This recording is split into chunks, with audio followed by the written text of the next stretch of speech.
Are you struggling with addiction? One thing that I know for sure is that I personally cannot help anybody overcome an addiction. And in fact, it is my belief that no human being can help any other human being overcome an addiction.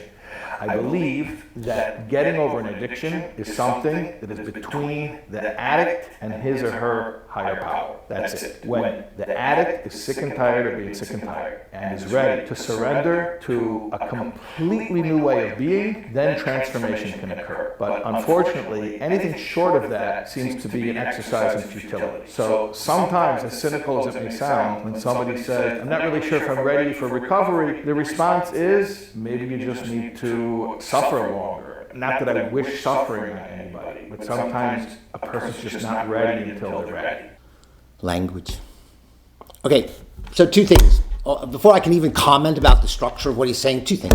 Can we stop calling people addicts? And can we stop encouraging people who are in recovery to call themselves drug addicts, alcoholics? Can we stop that? Because it's a really easy jump when they start to say things like, I'm just an old crack addict, I'm just an old smackhead, I'm just a tweaker. Can we stop all that? Because it's so pejorative and so discriminating.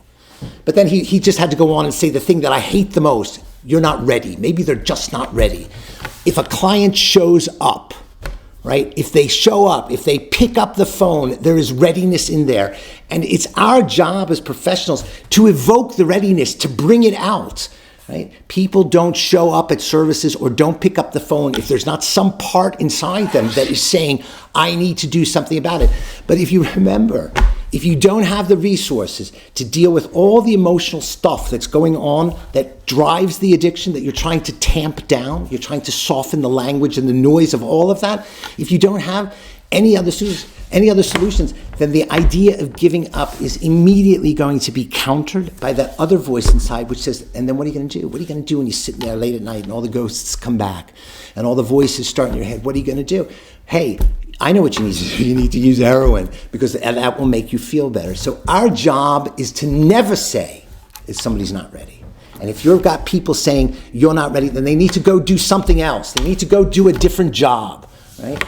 The client who's showing up is ready. If they're willing to talk to you for 1 minute, if they're willing to talk to you for 20 seconds, if you walk into the room and say, hey, I noticed, like you reported to the nurse, you reported to the psychologist, to the social worker, you reported that you have a problem with heroin. Would you like to talk about it?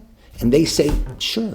They're ready. They're totally ready. It's up to you now as the professional to pull out that readiness piece and help them find solutions to the things that keep them stuck. That keeps them stuck and unready. And so when he says, like, I don't think you can help anybody, that it's between the addict, I was able to listen through it eventually, and your higher power, I don't think that's true. I think we walk with people alongside. And one of the most important things we can do for people is give them some hope and give them some compassion, because it's a lonely condition, right? It's a self-hating and lonely condition that people come into treatment for or seek help for.